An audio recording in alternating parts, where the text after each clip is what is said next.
का निधन हो गया था, तो इनके जो विचार ऐसे उग्र स्वभाव के थे, तो उन्होंने कहा था। ठीक है, तो सबसे पहले तिलक याद रखो, उसके बाद अगर गांधी जी पूछ ले तो 1922 में गांधी जी याद रख लो।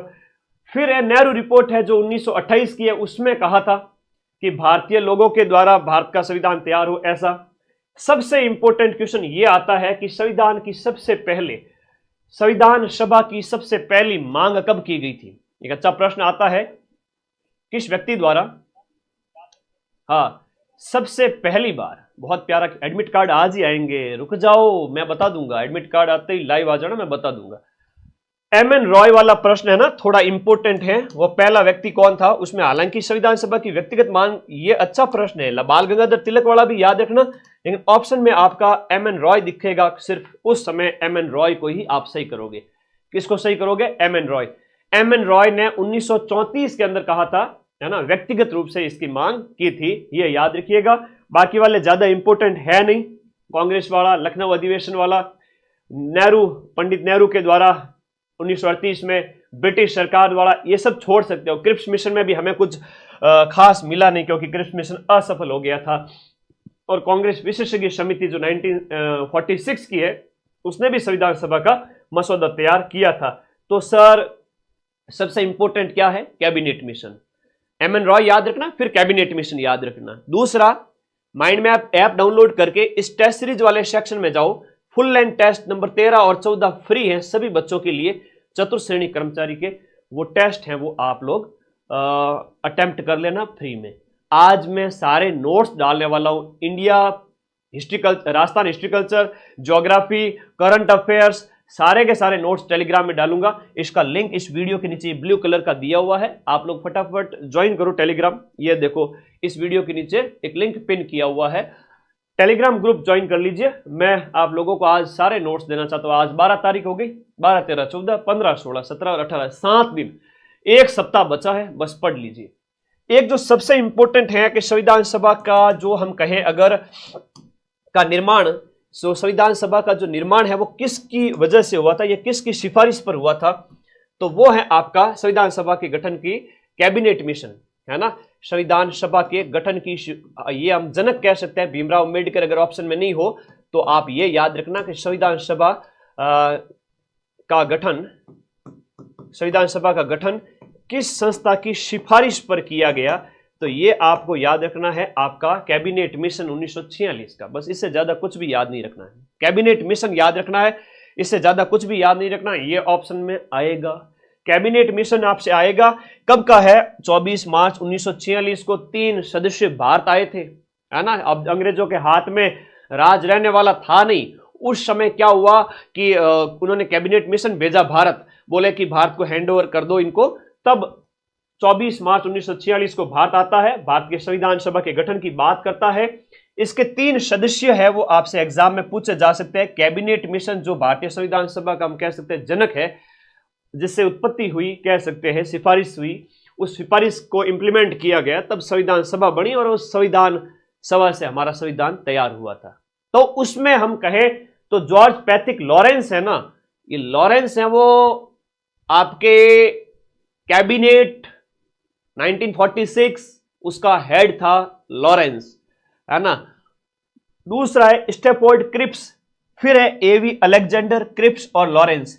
तो लॉरेंस LKA, लॉरेंस ऐसे याद रखो, LK और A। हाँ, लॉरेंस था LK, लुक का, तो याद रहेगा सभी को। 1946, मई 1946 का कैबिनेट मिशन।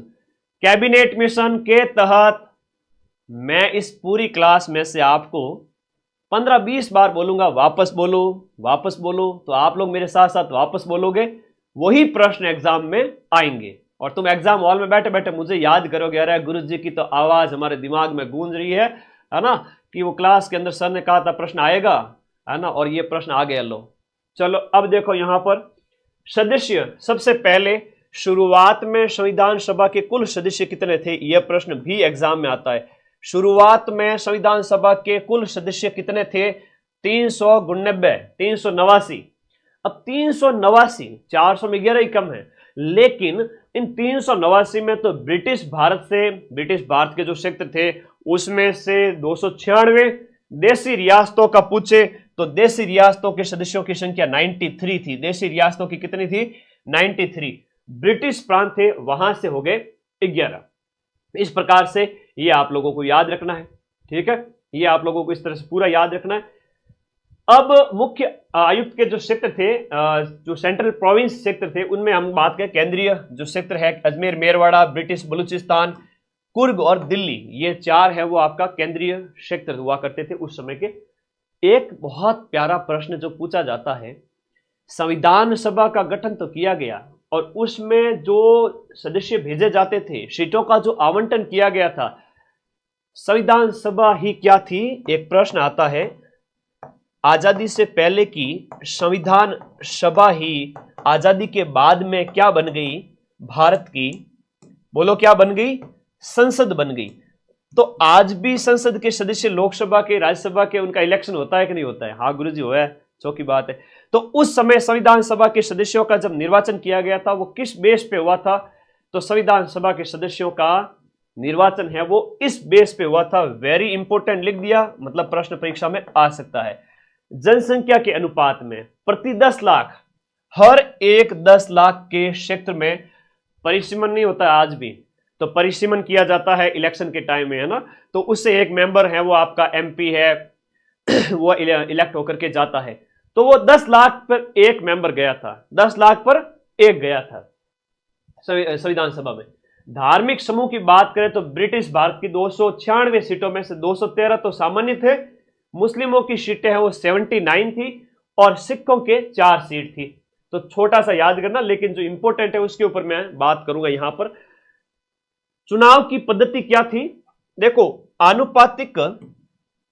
आनुपातिक प्रतिनिधित्व की एकल संक्रमणीय मत प्रणाली, है ना। एकल ब्रिटिश प्रांतों की बात करें और ब्रिटिश प्रांत और चीफ कमिश्नरी जो क्षेत्र है उनके लिए एक तरह से ये अप्रत्यक्ष चुनाव आप कह सकते हो। वहां पर ये इस तरीके का चुनाव हुआ था, अप्रत्यक्ष चुनाव जिसे आप कह सकते हो, डायरेक्ट जनता के द्वारा वो था नहीं।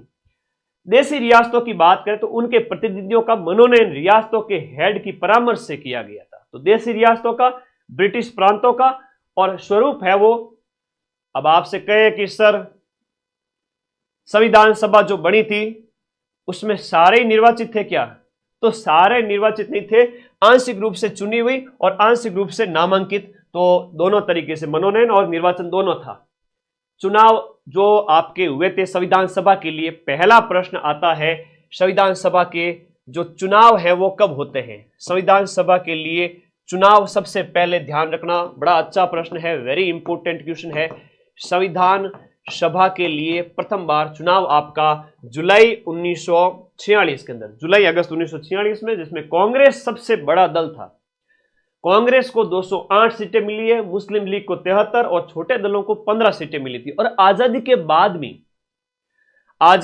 बाद भी कांग्रेस सबसे बड़ा दल था और पंडित जवाहरलाल नेहरू है वो प्रधानमंत्री बनते हैं।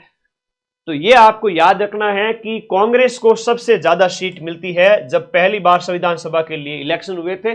और देखो, गांधी जी ने तो जब बात कही तो ये कहा था कि कांग्रेस तो देश को आजाद कराने के लिए बनाई गई संस्था थी, लेकिन इसको राजनीतिक दल बनाने के पक्ष में मैं तो नहीं हूं। लेकिन गांधी बाबा तो फिर उनका तो कह सकते हैं कि देवलोक गमन हो गया था देश की आजादी के साथ ही, तो ये ध्यान रखना है। तो कांग्रेस को सबसे ज्यादा सीट मिली है। इलेक्शन कब होते हैं? संविधान सभा के लिए इलेक्शन होते हैं 1946। अब आगे देखो, पुनर्गठन कब होता है? वापस से पाकिस्तान के प्रतिनिधि नहीं रहे उस समय। एक प्रश्न ये है, जिन्ना ने कहा कि मैं नाती का वाड़ा है, मैं तो नानी के घर जाऊंगा, कि धको देर बारह काटो इन्हें। तो फिर जिन्ना को भेज दिया गया पाकिस्तान।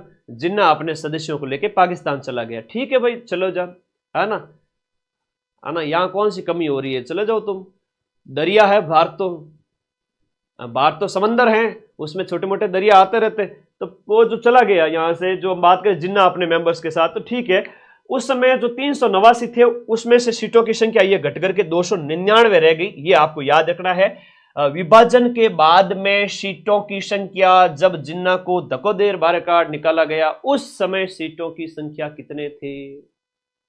उस समय सीटों की संख्या कितनी थी? उस समय 299 थी, आपको याद रखना है। कांग्रेस की बात करें उसके पास 82% सीटें थी, ब्रिटिश भारत 229 सीटें थी, देसी रियासतों के पास 70 सीटें थी।